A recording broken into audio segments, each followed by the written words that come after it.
तुम्हें अपने पर भरोसा नहीं तो तुम किसी और का भरोसा खोजते हो। थोड़ा सोचो, लेकिन जिसे अपने पर श्रद्धा नहीं है उसे किसी और पर श्रद्धा हो कैसे सकेगी? जिसे अपने पर श्रद्धा नहीं है उसे अपनी श्रद्धा पे भी कैसे श्रद्धा हो सकेगी? जिसे अपने पर भरोसा नहीं है उसे अपने भरोसे पे कैसे भरोसा आएगा? धोखा होगा। दूसरे के भरोसे में तुम केवल आत्म अश्रद्धा को छिपा लोगे। दूसरे के पीछे चल के तुम चलने की जो कठिनाई थी उससे बच जाओगे।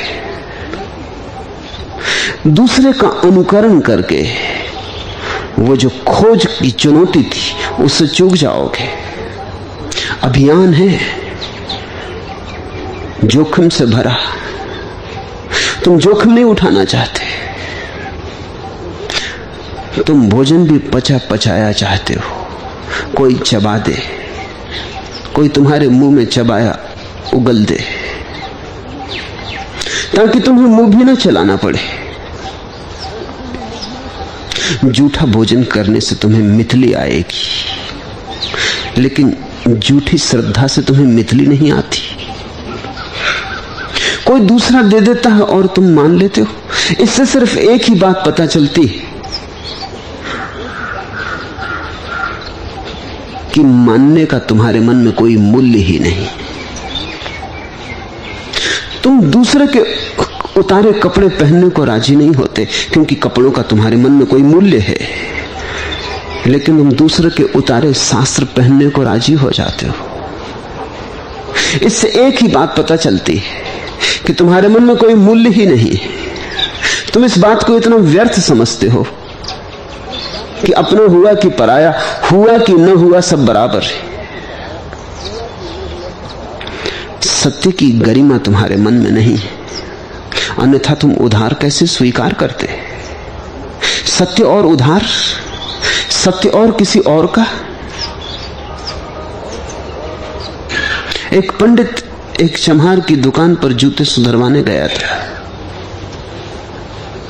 जूते की हालत बड़ी बुरी थी, तो उस चम्हार ने कहा 2-4 दिन लगेंगे।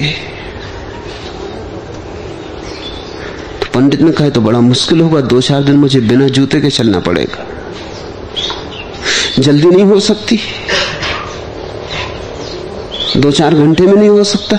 तो उस चम्हार ने कहा ऐसा करो, ये एक जोड़ी सुधरी पड़ी है, ये तुम 2-4 दिन पहन लो, फिर तुम्हारी ठीक हो जाए, ले जाना, ये वापस कर जाना। पंडित ने वो जोड़ी देखी, वो किसी की और की जोड़ी थी जो उसने सुधार कर रखी थी। उसने कहा सोच समझ से बात कर, मैं और किसी दूसरे के जूते उधार पहनूंगा, किसी के पहने हुए जूते? तूने मुझे समझा क्या है? वो चम्हार हंसने लगा। उसने कहा कि मैंने तो सोचा आप पंडित इतने उधार जूते पहने हुए हैं, एक और हो जाएगा तो क्या हर्ज। जिसने आत्मा तक के वस्त्र उधार ले लिए वो पैरों में जूते डालने में दूसरे के परेशान हो रहा है। लेकिन पैरों का हमारे मन में मूल्य है, आत्मा का कोई मूल्य नहीं। बुद्ध कहते हैं जो श्रद्धा से रहित है। तुम किसे श्रद्धा कहते हो? तुम किसे विश्वास कहते हो? तुम अकेले घबराए हुए हो, तुम अकेले कप रहे हो, तुम किसी का सहारा पकड़ लेते हो। लेकिन कौन कब किसका सहारा हुआ है?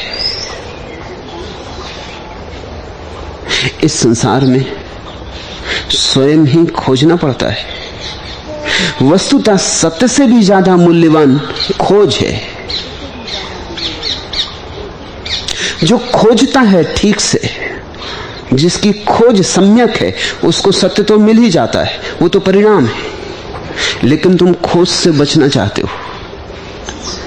तुम्हारी हालत उस छोटे बच्चे जैसी है जो गणित करता है और किताब उलट के पीछे लिखे उत्तर देख लेता है। इसको तुम श्रद्धा कहते हो। विधि नहीं करना चाहता, उधार उत्तर ले लेता है। लेकिन उधार उत्तर आ जाने से भी गणित हल नहीं होता। विधि तो जाननी ही पड़ेगी। ये उधार उत्तर व्यर्थ है, क्योंकि गणित का उपयोग यही था कि जब जीवन में प्रश्न तुम्हारे सामने खड़े हो तो तुम्हारे हाथ में विधि हो, ताकि तुम उत्तर खोज सको। अब ये उत्तर तुमने मुफ्त पा लिया, विधि से तुम चूक गए, गणित का अर्थ ही ना रहा। अब जीवन में जब भी कोई सवाल उठेगा, और जीवन में कोई किताब थोड़ी है जिसको उलट कर तुम पीछे लिखे उत्तर देख लोगे। स्कूल की किताबों में पीछे उत्तर लिखे होते, जिंदगी की किताब में तो कहीं पीछे कोई उत्तर नहीं, उत्तर खोजने होते। यहां उत्तर निर्मित करने होते, अपने खून से सींचने होते। यहां प्राणों को चुकाते हो तो उत्तर मिलते। एक बार अगर श्रद्धा की झूठ तुम्हें पकड़ गई, तुमने कहा हम क्या करेंगे जानकर, बुद्ध पुरुषों ने जान लिया, कृष्ण और क्राइस्ट ने जान लिया, हम तो सिर्फ मान लेते। तुम्हारी श्रद्धा जानना नहीं है, मानना है। और सत्य माना नहीं जा सकता, केवल जाना ही जा सकता है। सत्य इतना सस्ता नहीं कि तुम मान लो और मिल जाए, खोजना पड़ेगा।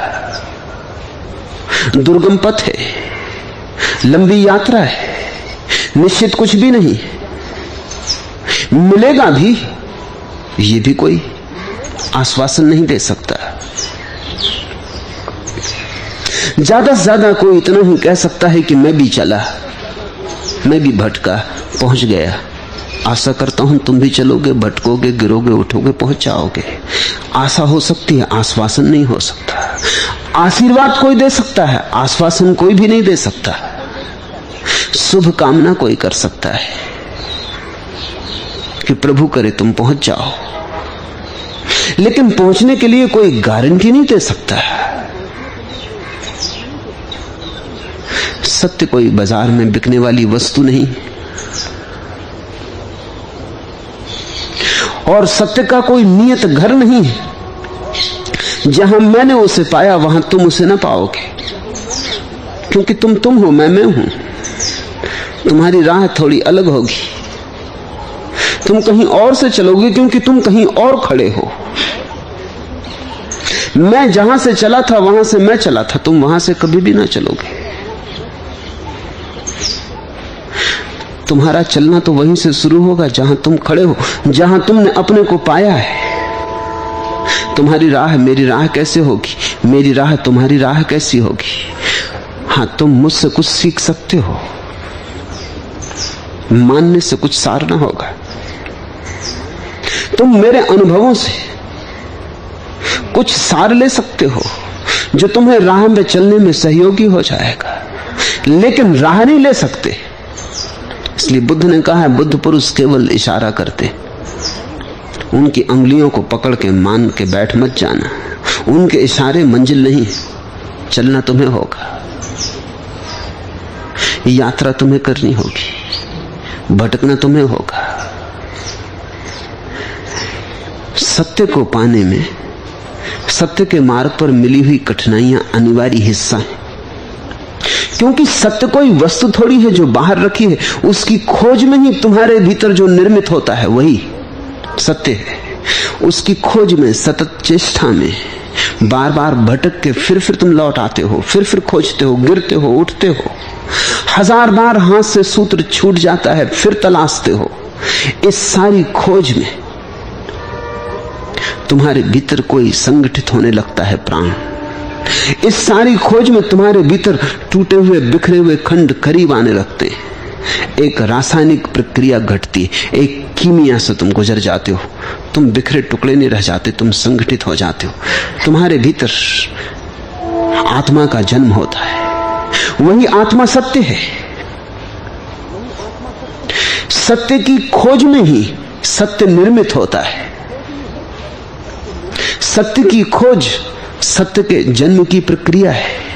सत्य कहीं तैयार होता तो हम दूसरों से उधार ले लेते, रास्ते बना लेते, नक्शे तैयार हो जाते, दिशा सूचक निशान लगा देते, मील के पत्थर गाड़ देते, सब चीजें सरल हो जाती। भीड़ चुपचाप चली जाती, कुछ खोजना ना पड़ता। लेकिन सत्य बाहर नहीं है, खोजते हो तुम, तुम्हारे भीतर निर्मित होता है। जैसे गर्भ में बच्चा निर्मित होता है, ऐसे तुम्हारे भीतर सत्य का जन्म होता है। प्रसव की पीड़ा से गुजरना ही होगा, गर्भ के बोझ को ढोना ही होगा। तो जब बुद्ध कहते हैं जो श्रद्धा से रहित है, तो वो ये कह रहे हैं जो मान्यताओं से मुक्त है, जिसने विश्वास नहीं किया, जो खोजने को तत्पर है, जो खोजेगा तो ही मानेगा, जो खोज के पहले नहीं मानेगा। इसका क्या अर्थ हुआ? क्या इसका यह अर्थ हुआ कि जो अश्रद्धा से भरा है? नहीं, फिर तुम चूक जाओगे। वही भूल भारत के पंडितों ने की, उन्होंने समझा बुद्ध अश्रद्धा सिखाते। बुद्ध केवल इतना कह रहे थे कि श्रद्धा छोड़ो, बुद्ध अश्रद्धा पकड़ने को नहीं कह रहे थे, क्योंकि फिर अश्रद्धा ही श्रद्धा हो जाती। तुम जिसे पकड़ लेते हो वही श्रद्धा हो जाती। नास्तिक की भी श्रद्धा होती है, आस्तिक उसको अश्रद्धा कहता है। नास्तिक के लिए तो वो श्रद्धा ही होती। किसी कम्युनिस्ट से पूछो, उसके लिए तो कार्ल मार्क्स की कैपिटल वैसे ही है जैसे हिंदुओं के लिए वेद है, मुसलमानों के लिए कुरान है। और हिंदुओं का वेद तो हजारों साल की चोटें खा खा के थोड़ा नब भी गया है, विनम्र भी हो गया है। कैपिटल अभी बड़ा नया वेद है, अभी बड़ी अकड़ से भरा है, अभी समय की चोटें बहुत नहीं खाई हैं, अभी 100 साल ही हुए हैं उस किताब को लिखे हुए। तो जैसे बच्चे में अकड़ होती, सीमाओं का बोध नहीं होता, सब कुछ को पा लेने का ख्याल होता है, कुछ भी असंभव नहीं है ऐसी धारणा होती, ऐसी ही अवस्था है। न तो हिंदू वेद को पढ़ते हैं, न कम्युनिस्ट कैपिटल को पढ़ते हैं। मुझे अब तक कोई कम्युनिस्ट नहीं मिला जिसने पूरी कैपिटल पढ़ी हो, न कोई हिंदू मिला जिसने पूरा वेद पढ़ा हो। पढ़ने की जरूरत ही क्या है? मानना जब हो तो पढ़ने की जरूरत क्या है? मान लिया, बात खत्म हो गई। असल में मान लेने के पीछे यही तो छिपा है कि पढ़ने की भी झंझट कौन करे, खोजने की भी झंझट कौन करे। ठीक है, ठीक ही होगा, झंझट मिटी। नास्तिक की भी श्रद्धा होती, वो कहता है ईश्वर नहीं, ये उसकी श्रद्धा है। आस्तिक इसे अश्रद्धा कहता है, क्योंकि आस्तिक की श्रद्धा है कि ईश्वर है। अगर तुम नास्तिक से पूछो तो वो कहेगा कि आस्तिक जिसको श्रद्धा कहता है वो अश्रद्धा है, वो नास्तिक के ईश्वर में अश्रद्धा है। नास्तिक कहता है ईश्वर नहीं, यही उसका ईश्वर है। कभी तुमने गौर किया, नास्तिक भी मरने मारने को उतारू हो जाता है। ये बड़े मजे की बात है, ईश्वर है ही नहीं। तो अगर कोई आस्तिक ईश्वर के लिए मरने मारने को उतारू होता हो तो समझ में आता है कि चलो कम से कम इसका ईश्वर है। तो नास्तिक भी मरने मारने को उतारू हो जाता है, उसके लिए जो है ही नहीं, विवाद करता है, जीवन गंवाता है। आस्तिकों से ज्यादा भी नास्तिक विवाद में समय गंवाते। कोई पूछे कि जो है ही नहीं, उसके लिए तुम परेशान क्यों हुए जा रहे हो?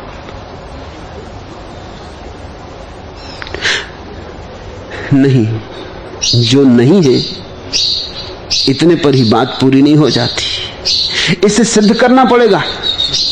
इसके लिए प्रमाण जुटाने पड़ेंगे कि नहीं, और जो कहते हैं कि है उनको गलत सिद्ध करना पड़ेगा, क्योंकि श्रद्धा का मामला है। अगर दूसरा कहे चला जाए कि है तो हमारी श्रद्धा को डगमगाहट पैदा होती, संदेह पैदा होता है कि कहीं हो ही ना।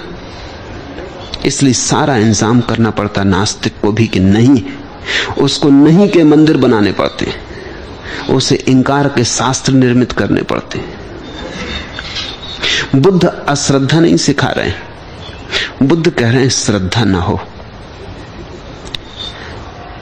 बुद्ध ये कह रहे हैं कि तुम्हारा चित्त मान्यता से घिरा ना हो, ना इस तरफ ना उस तरफ। जब जाना ही नहीं है तो हम निर्णय कैसे करें? पता नहीं है, पता नहीं ना हो, हमें पता नहीं, तो हम अपने इस अज्ञान को किसी ज्ञान से न ढांके। आस्तिक का भी दावा वही है जो नास्तिक का है। आस्तिक कहता है ईश्वर है, यह हमें पता है। नास्तिक कहता है ईश्वर नहीं है, यह हमें पता है, मगर दोनों को पता है। बुद्ध कहते हैं सच में तुम्हें पता है? थोड़ा सोचो, थोड़ा मनन करो, तुम्हें पता है? तो पैर के नीचे से जमीन खिसकती मालूम होगी, पता तो नहीं। सुन रखा है, कहा है किसी ने, सुना है किसी से, समझ लिया है, मान भी लिया है। माना क्यों है? बुद्ध कहते हैं तुम्हारी सारी श्रद्धा के पीछे भय है। तुम्हारी श्रद्धा भय का ही विस्तार है। बिना ईश्वर को माने बड़ी कठिनाई है। हजार उलझनें खड़ी हो जाती जो हल नहीं होती। फिर किसने संसार बनाया? फिर किसने ये सब सृष्टि रची? प्रश्न ही प्रश्नों की कतारें खड़ी हो जाती, उत्तर नहीं मिलते, और बिना उत्तर के बेचैनी होने लगती है। ऐसा भी नहीं है कि श्रद्धा से उत्तर मिल जाते, लेकिन उत्तर का आभास मिल जाता है। उतने से ही आदमी राहत मान लेता है। न सही सत्य, सत्य का आभास ही सही, थोड़ा भरोसा आ जाता, थोड़ी सांत्वना हो जाती। नास्तिक की भी तकलीफ यही है। उसकी तकलीफ यही है कि ईश्वर को मानने से हजार प्रश्न खड़े होते। दुनिया में दो तरह के लोग मैंने देखे। एक है जिनको ईश्वर ना हो तो प्रश्न खड़े होते, और एक है कि जिनको ईश्वर हो तो प्रश्न खड़े होते। मगर दोनों की तकलीफ यह है कि ईश्वर के होने न होने से उन्हें प्रश्न खड़े होते, और कोई न कोई उत्तर चाहिए। बिना उत्तर के सिर्फ प्रश्न में जीना बड़ा कष्ट है, बड़ा दूभर है। सिर्फ प्रश्न में जीना, समस्या में घिरे सब तरफ से, हाथ में कुछ भी सूत्र नहीं, बड़ी हिम्मत की बात है। सिर्फ दुस्साहसी प्रश्नों के साथ जी सकते हैं, और इसलिए सिर्फ दुस्साहसी ही सौभाग्यशाली, कभी उनको उत्तर मिलते। अगर तुमने उत्तर मिलने के पहले उत्तर मान लिए तो उत्तरों के आने की राह रोक दी, अवरोध खड़े कर दिए। इसलिए बुद्ध कहते हैं जो श्रद्धा से रहित है। श्रद्धा से रहित का अर्थ है प्रश्नों को तो जानता है, उत्तरों को कैसे मान ले। सभी उत्तर एक जैसे हैं। कोई कहता है ईश्वर है, कोई कहता है ईश्वर नहीं है, मैं कैसे मान लूं? तो मैं चुपचाप बिना माने खड़ा रहता हूं। मैं कोई चुनाव नहीं करता, मैं कोई निर्णय नहीं लेता। मैं कहता हूं खोजूंगा। जब तक मैं न खोज लूंगा तब तक मैं कैसे कहूं कौन तुम में ठीक है? हो सकता है दोनों गलत हो, हो सकता है दोनों ठीक हो सकता है कोई एक ठीक हो, कोई दूसरा गलत हो। सभी कुछ संभव है। खोजी कहता है स्यात्, ऐसा हो, स्यात् वैसा हो। मुझे अभी पता नहीं, इसलिए मैं किस पक्षपात में खड़ा हो जाऊं। खोजी न हिंदू बनता है, न मुसलमान, न ईसाई, न जैन, न बौद्ध। खोजी कहता मैं सिर्फ खोजी। खोज की क्या जात? खोज की कोई जात संभव नहीं है। खोज का क्या वर्ण, खोज का क्या नाम, क्या विशेषण? खोज का कौन सा मंदिर है, कौन सी मस्जिद अपनी? खोज के लिए सारा संसार खुला है। खोजना है। जिस दिन खोज लेंगे उस दिन घोषणा करेंगे, उसके पहले घोषणा ना करेंगे। खोजी के लिए धैर्य चाहिए, श्रद्धा नहीं। खोजी के लिए अभय चाहिए, भय नहीं। खोजी के लिए दुस्साहस चाहिए और एक गहन आत्मनिष्ठा चाहिए कि खोजूंगा शायद मिल जाए। अपने पे भरोसा चाहिए। तो जब बुद्ध कहते हैं जो श्रद्धा से रहित है, वो ये कह रहे हैं कि वही श्रद्धा से रहित हो सकता है जिसे स्वयं के होने में श्रद्धा है। श्रद्धा तुम दूसरे पे करो तो ये आत्म अविश्वास है। श्रद्धा तुम अपने पे करो तो भीतर के दिए की जलने की संभावना है। अब तुम फिर से सोचो, बुद्ध का क्या मतलब है? बुद्ध तुम्हें वस्तुतः श्रद्धा से भरना चाहते, इसलिए सारी झूठी श्रद्धा को खींच लेना चाहते। वास्तविक श्रद्धा तो खोज की श्रद्धा है, अन्वेषण की, आविष्कार की, पक्षपात की नहीं, धारणाओं की नहीं, विचारों की नहीं, अधैर्य की नहीं, अनंत धैर्य चाहिए। और बुद्ध के वचन का यह भी अर्थ है कि जिसने अपने पे श्रद्धा की, वो अगर किसी पे कभी श्रद्धा करेगा तो उसका कोई मूल्य है।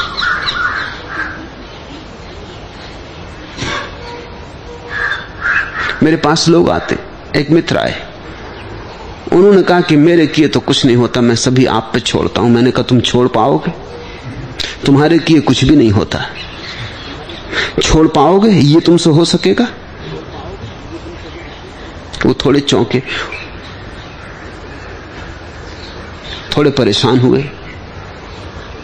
मैंने कहा कि तुमसे जब कुछ भी नहीं होता तुम्हारे किए, तो तुम इतना बड़ा काम करने चले आए। तुम थोड़ा सोचो, छोटे मोटे काम तुमसे नहीं हुए, ये तो आखिरी काम है, सब छोड़ देना। तुम मुझ पे छोड़ रहे हो, तुम्हें अपने पे भरोसा है। उन्होंने कहा नहीं है, इसलिए तो आपके पास आया।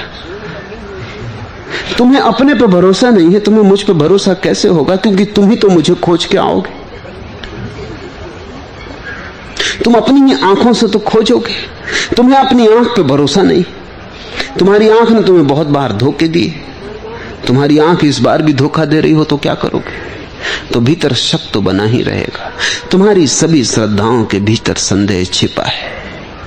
तुम लाख उपाय करो, ढांको, सजाओ, तुम्हारी श्रद्धा संदेह की सजावट, श्रृंगार है। मैंने उनसे कहा तुम कुछ दिन सोच के आओ, बहुत गौर से समझना, क्योंकि जब तुम कुछ भी करने में समर्थ नहीं थी, ये तो आखिरी करना है। ये तो केवल वही समर्थ हो पाता है जो बहुत कुछ करने में समर्थ हुआ है। जिसे भरोसा आ गया है कि मैं कुछ कर सकता हूं, वही ये कर पाता है। समर्पण संकल्प की आखिरी ऊंचाई। सिर्फ संकल्पवान ही समर्थ है समर्पण करने में। और फिर तुम कहते हो कि मुझे तो अपने पे बिल्कुल भरोसा नहीं, तो मैं तो सदा नंबर 2 ही रहूंगा ना। नंबर 1 तो तुम ही रहोगे, तुम्हारे द्वारा ही तुम मुझे देखोगे। मैं तो 2 ही रहूंगा, प्रथम तो नहीं हो सकता। प्रथम तो तुम ही रहोगे। ये तुमने ही मुझे खोजा, ये तुम ही मेरे पास आए, ये तुमने ही निर्णय लिया कि सब छोड़ दें। ये तुम्हारा ही निर्णय है, इस पे तुम्हें भरोसा है? अगर इस पे तुम्हें भरोसा है तो आत्मश्रद्धा होनी ही चाहिए भीतर। अगर इस पे तुम्हें भरोसा नहीं है तो तुम मुझ पे कैसे श्रद्धा कर सकोगे? बुद्ध ने कहा जो श्रद्धा से रहित है, इसका अर्थ है जो पर श्रद्धा से रहित है। आत्मश्रद्धा से जो भरा है। और ऐसा व्यक्ति अगर कभी श्रद्धा करेगा, उसकी श्रद्धा का कोई मूल्य है, अर्थ है, उसकी श्रद्धा में कोई बल है।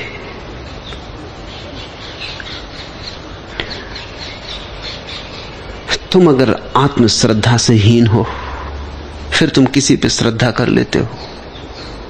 तुम्हारी श्रद्धा मूलतः ही कमजोर है। उसमें जड़ें ही नहीं, कागजी। इन कागज की नावों से कोई यात्रा होने वाली नहीं। डूबोगे, बुरी तरह डूबोगे, और मजा यह रहेगा कि तुम समझोगे कि दूसरे ने डुबाया। मैंने उन सज्जन से यही कहा कि तुम केवल इतनी कोशिश कर रहे हो कि अब तुम जुम्मा अपने ऊपर न रख के मेरे ऊपर डालना चाहते हो, तुम तो डूबोगे। अब तुमने एक तरकीब निकाली कि इस आदमी के कंधों पर रख दो जुम्मा, कि सब तुम पर छोड़ा, अब अगर डूबे तो याद रखना तुम ही जिम्मेवार हो। तुम डूब ही रहे हो, नाव डूबी डूबी हो रही, सब तरफ से पानी भरा जा रहा है। घबराहट में तुम श्रद्धा कर रहे हो। साबित नाव लेकर आओ। वो कहने लगे नाव साबित होती तो आता ही क्यों। तब उलझन है, साबित नाव हो तो आने में कुछ अर्थ है, टूटी फूटी नाव हो तो आने में कुछ अर्थ नहीं। इसलिए बुद्ध ने पहली बात कही, जो श्रद्धा से रहित है। ये श्रद्धा का बड़ा अनूठा सूत्र है। जो पर श्रद्धा से मुक्त है वही धीरे धीरे आत्मश्रद्धा खोजेगा। अगर तुमने पर श्रद्धा को ही अपना आसरा बना लिया तो तुम धीरे धीरे भूल ही जाओगे कि आत्मश्रद्धा की जरूरत है। ये तो परिपूरक हो जाएगा। ये तो ऐसा हुआ जैसे झूठा सिक्का हाथ में आ गया और तुमने असली समझ के मुट्ठी बंद रखी। ये भरोसा काम में आने वाला नहीं, ये भरोसा तो महंगा पड़ा जा रहा है। ये तो ना हो तो अच्छा, डगमगा के चलना, अपने ही पैर से चलना। ज्यादा देर डगमगा के चलोगे ना, गिरोगे फिर उठोगे, धीरे धीरे डगमगाहट कम होने लगेगी, धीरे धीरे स्थिर होने की कला सीखने लगोगे। अगर तुमने अपने पैरों से नजर ही हटा ली और दूसरे के पैरों पर नजर रख ली तो दूसरे के पैर कितने ही स्थिर होकर चल रहे हो, वो तुम्हारे पैर नहीं, और जो तुम्हारे पैर नहीं वो मंजिल तक न ले जाएंगे, अपने ही पैर ले जाते। हां, दूसरे से इशारे सीखे जा सकते हैं, बुद्ध पुरुषों से सीखो, लेकिन बुद्ध पुरुषों के कंधों पर बोझ मत बन जाओ। तुम जिसे श्रद्धा कहते हो, तुम समझते हो तुम बड़ी कृपा कर रहे हो, तुम सिर्फ दायित्व फेंक रहे हो। तुम कह रहे हो लो संभालो, अब अगर कुछ हुआ तो जिम्मेवारी तुम्हारी। अगर ठीक हुआ तो तुम्हारा अहंकार भरेगा कि देखो हमने ठीक आदमी में श्रद्धा की, हमने श्रद्धा की ठीक आदमी में। और अगर डूबे तो तुम कहोगे इस आदमी ने डुबाया, इस आदमी ने धोखा दिया। ऐसे अहंकार खेल खेलता है। इसलिए बुद्ध ने इसके लिए कोई जगह न छोड़ी। उन्होंने कहा मेरे पास आओ तो आत्मश्रद्धा से भर के आना, लड़खड़ाते पैर लेके मेरे पास मत आना, क्योंकि लंबी यात्रा है।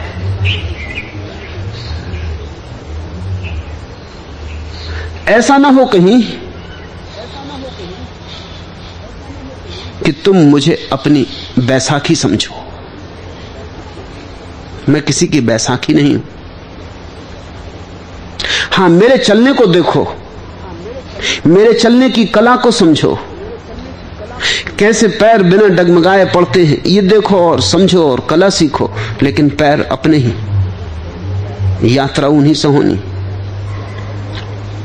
अप दीपो भव, अपने दिए खुद ही बनना होगा।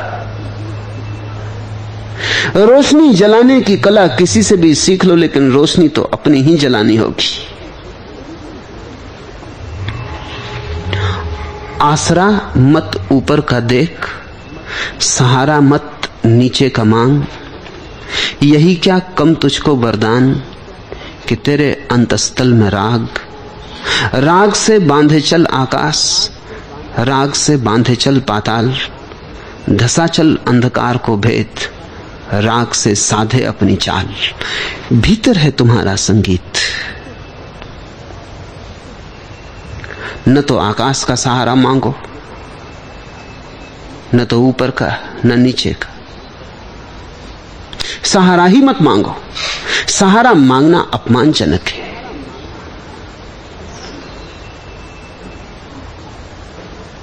सहारे की बात ही तुम्हारे डुबाने का कारण बनी। बहुत सहारे मांगे, कहां पहुंचे? धसा चल अंधकार को भेद, राग से साधे अपनी चाल। भीतर के संगीत को पकड़ने की जरूरत है। जो तुम्हें चाहिए तुम्हें मिला हुआ है, जरा पहचान बनानी। जो चाहिए हो सकता है अस्त व्यस्त हो, थोड़ी व्यवस्था जमानी। जो चाहिए हो सकता है अराजक हो और तुम्हारी समझ में ही ना आता हो कि यहां क्या करें। थोड़ी समझ वहीं बढ़ानी। वीणा तुम्हारे भीतर है, तार अलग पड़े होंगे। वीणा अलग पड़ी होगी, खंड खंड में होगी, खंडों को जोड़ना है। यह भी हो सकता है, बहुत बार ऐसा मैं देखता हूं बहुत लोगों के भीतर, वीणा खंड खंड में भी नहीं है। वीणा बिल्कुल तैयार है, उनकी अंगुलियों की प्रतीक्षा कर रही, लेकिन उनकी अंगुलियां बाहर खोज रही, बाहर टटोल रही। और जितना जीवन में अंधकार बढ़ता जाता है, जितना जीवन में व्यर्थ का शोरगुल बढ़ता जाता है, उतनी बेचैनी से वो बाहर दौड़ के खोज में लग जाते हैं कि कहीं कोई संगीत, कहीं कोई सुराग, कहीं कुछ मिल जाए सहारा। और भीतर वीणा सड़ रही है तुम्हारी अंगुलियों की प्रतीक्षा में। बुद्ध ने बड़ी अनुकंपा की कि तुम्हारे हाथ तुम्हारी तरफ मोड़ दिए। बुद्ध ने कहा, ले जाओ भीतर हाथ अपने, मुझे मत टटोलो। मेरी वीणा मैंने भीतर पाई है, तुम भी अपनी वीणा इसी तरह अपने भीतर पाओगे। इतना इशारा मुझसे समझो। तुम मेरे संगीत को बजता देखते हो, ये गुनगुनाहट तुम्हें सुनाई पड़ती जो मेरे भीतर हो रही, ये मैंने अपने भीतर की वीणा पर अंगुलियों को चला के पाई है। तुम भी ऐसा ही करो। बुद्ध पुरुषों के पीछे मत चलो, बुद्ध पुरुषों ने जो किया है वह तुम भी करो। अब ये बड़े मजे की बात है। अगर ठीक से समझो तो यही बुद्ध पुरुषों के पीछे चलना है, उनके पीछे न चलना, अपने भीतर जाना, यही बुद्ध पुरुषों के पीछे चलना है, क्योंकि ऐसे ही वो अपने भीतर गए।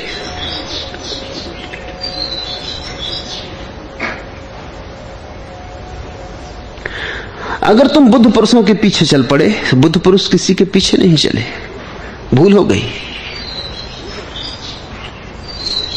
बुद्ध ने किसी वेद पर श्रद्धा न रखी, किसी उपनिषद पर आसरा न रखा। बुद्ध ने अपना उपनिषद भीतर खोजा। अब अगर तुम बुद्ध के वचनों पर श्रद्धा रख के बैठ जाते हो, धम्मपद तुम्हारा वेद हो जाए, बहुतों का हो गया है, तो उल्टी हो गई बात। बौद्ध धर्म जब चीन पहुंचा तो चीन के सम्राट वू ने कहा कि मैंने बड़े शास्त्र छप्पा के बांटे। उसने कहा, होली लगवा दो, सब शास्त्रों को होली में डाल दो। बौद्ध धर्म का एक बड़ा प्रसिद्ध चित्र है जिसमें वो धम्मपद को फाड़ के आग में डाल रहा है।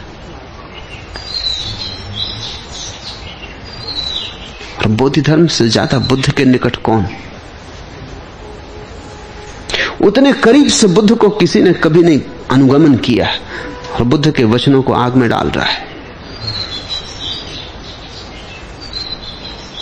क्योंकि बुद्ध ने ही सारे शास्त्रों को आग में डाल दिया था। अब ये उल्टी बात लगती, लेकिन जरा भी उल्टी नहीं। तुम कहोगे ये बौद्ध धर्म तो दुश्मन मालूम पड़ता बुद्ध का, तो तुम चूक गए, तो तुम धर्म की पहेली को समझने से चूक गए।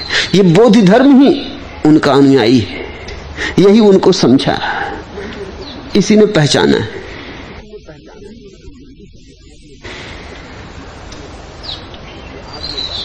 जब ये आग में डालता होगा धम्मपद को, तब बुद्ध ऊपर से फूल बरसाते होंगे।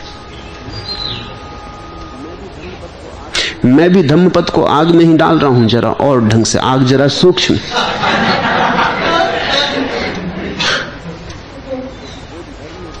क्योंकि बोधि धर्म ने जिस आग में डाला है उसमें से तो बचाया जा सकता है। पानी छिड़क दो, आग बुझ जाएगी। जली बुझी किताब लेके भाग खड़े हो जाओ, उसी की पूजा चलती रहेगी।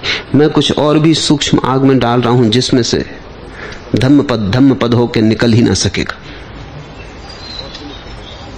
और तुम उसे बचा भी ना सकोगे,